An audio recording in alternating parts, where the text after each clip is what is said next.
So last time we covered up to verse 2 of the introduction, and we're going to pick up in verse 3 of chapter 1 of Luke. So the first part was really just talking about where we got the text from, right? It's talking about eyewitness accounts of people who served Jesus.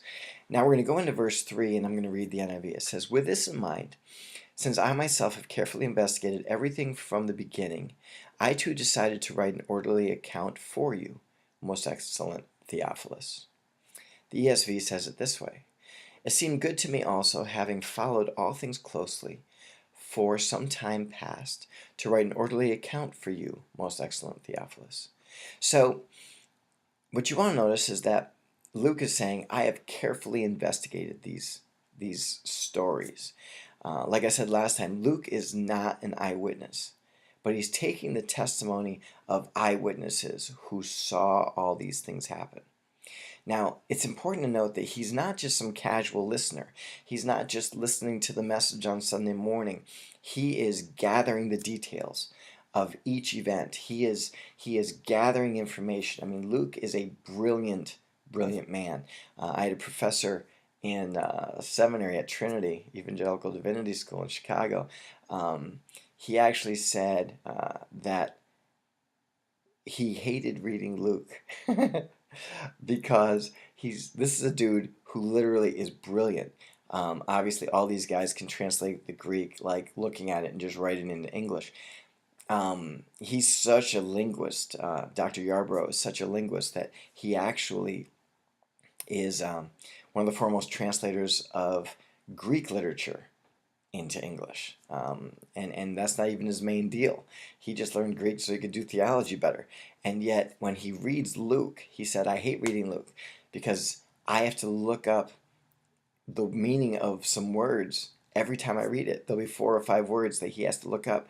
And the reason is because Luke is such a brilliant author. He's so well educated that he uses words that are like sophisticated language.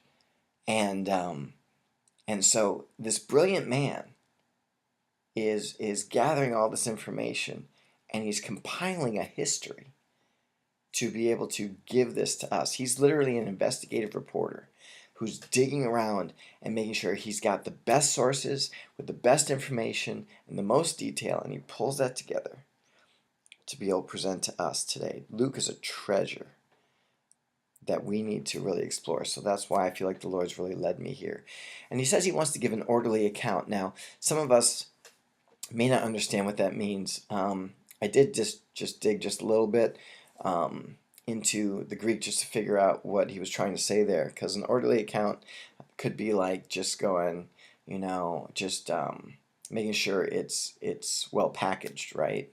That's not what he meant. He meant a sequential account. So this is chronological, a chronological presentation of the events of Jesus' life. When you look at Matthew, Mark, and John, they're stories of Jesus, and they're put in to a point sequence of time because they all culminate in Passion Week and all that. But there's not a purposeful order to create a chronological following or a timeline in Jesus' ministry. Luke does that for us.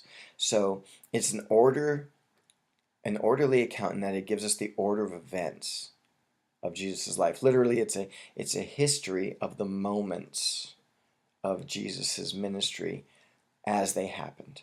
So going down now to verse 4.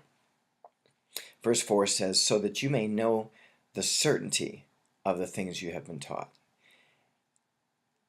That's the NIV. The ESV says that you may know the certainty concerning the things you have been taught. The observations here are really important to just understand why this is written. Luke says, so that.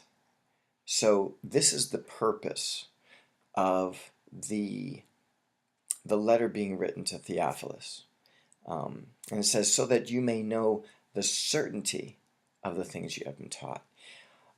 We don't know the exact reason why Theophilus needed this account. Some think that maybe he was the legal counsel for Paul, and he needed this composite of the Gospel of Luke and of the book of Acts to be able to establish Paul's defense. It could be simply that he's having a crisis of faith. It could be simply that he's facing persecution and needs to be encouraged. What we do know is that he needed to know the certainty of the things that he had believed. I know that there's points in life that we are going to come to that we're going to have to know the certainty. I know that there have been times in my life where I just felt lost. Even serving Jesus, I was just like, dude, what is going on? And where are you at, Lord? And what's happening?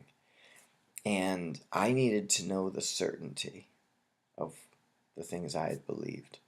And so Luke's account is for that purpose. So when you have your struggles of faith, when you need answers about Jesus, this is the book written for you. So the final point I'll make is Theophilus means friend of God. And no matter if you're struggling, if you just need to be able to make a good case to be able to help someone find Jesus, if you just need encouragement through a dark night of the soul, if you need encouragement because you're being persecuted by friends and family for the faith you found in Jesus Christ, or whatever reason there might be for you needing the certainty to know the things that God has given you in Jesus, know that this book was written for you. So that is the introduction to the book of Luke.